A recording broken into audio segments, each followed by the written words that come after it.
Fala, senhores, boa tarde. Nesta tarde eu tenho uma palavra de Deus para nossas vidas que se encontra em Mateus 25. A epígrafe desse texto de Mateus 25 vai falar que o sermão profético continua, a parábola das 10 virgens. Esse texto de Mateus 25 é um texto pouco pregado nas igrejas, porque é um texto a qual nos traz uma reflexão. Esse texto é algo muito pessoal, porque ele vai ele vai fazer uma analogia de quem nós somos. Vai trazer à nossa mente uma reflexão e nós temos que analisar se estamos fazendo a coisa certa ou se nós estamos sendo só mais um na multidão. Então, em Mateus vai dizer: então o reino de Deus será semelhante a 10 virgens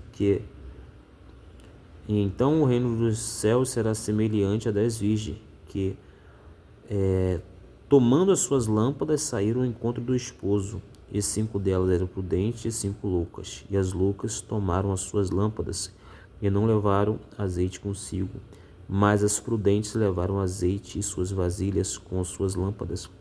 E estando o esposo, tosquenejaram, todas adormeceram. Mas à meia-noite ouviu-se um clamor. Aí vem o esposo, saiu ao encontro.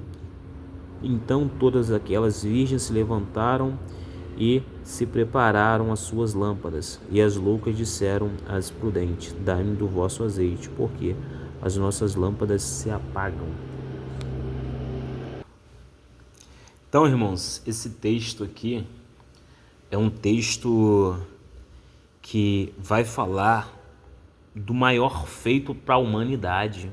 Vai falar do maior feito da humanidade, que é a volta de Jesus. Esse texto aqui está falando de quem será salvo e quem ficará nesse mundo. Porque para cristãos, para católicos, para outras religiões aí que acreditam em Jesus, mas acreditam que não segue do jeito que o cristianismo prega, o maior feito da humanidade será a volta de Jesus. Alegria para uns e tristeza para outros. E então a Bíblia vai falar que o reino de Deus é semelhante, será semelhante a 10 virgens. Será semelhante às virgens que, tomando as suas lâmpadas, saíram ao encontro do esposo. Esse texto que vai falar, nós sabemos que no Antigo Testamento o azeite simbolizava a presença de Deus, e azeite também foi, no Antigo Testamento, também serviu para ungir reis. E então o texto vai falar que existiam 10 virgens, 5 prudentes e 5 loucas. E quando o texto vai falar sobre esse povo que foi louco, é verdadeiramente o povo que negligencia a palavra de Deus. Povo que vive um evangelho segundo as suas vontades, segundo as suas concupiscências. Não aceita o evangelho do jeito que ele é. O evangelho é só aquilo que me agrada, é só aquilo que satisfaz o meu ego, satisfaz a minha vontade. O evangelho que tudo pode. Eu quero um evangelho light, eu quero um evangelho que não fale dos meus pecados, que não fale dos meus defeitos, que não coloca a mão na minha ferida, que não me traz confronto todos os dias, que eu tenho que melhorar, que eu tenho que buscar a presença de Deus. E interessante que as virgens estavam todas elas reunidas, né? Então é isso mesmo, Dentro da igreja tem um só povo, mas Deus irá buscar um povo dentro de um outro povo. Isso é verdade. E a Bíblia vai dizer lá em Mateus 7, sobre os 2 alicerces, que ao homem que edificou a casa sobre a areia, ele com certeza ele edificou a sua casa mais rápido, ele conseguiu comprar os alicerces, ele conseguiu levantar essa casa com mais facilidade do que aquele que colocou a sua casa sobre a rocha. Mas a Bíblia vai dizer que desceu as chuvas, correu os ventos, veio uma grande tempestade e foi grande a queda daquela casa. E essa parte que o que é de interessante é que quando o azeite delas acabam, elas têm que ir correndo para poder comprar o azeite porque já estava perto do noivo voltar.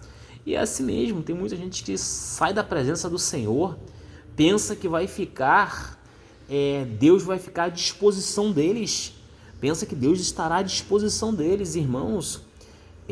Deus, a nossa cronologia de hora, de tempo, não é igual a de Deus. 1 milhão de anos para Deus pode ser um dia.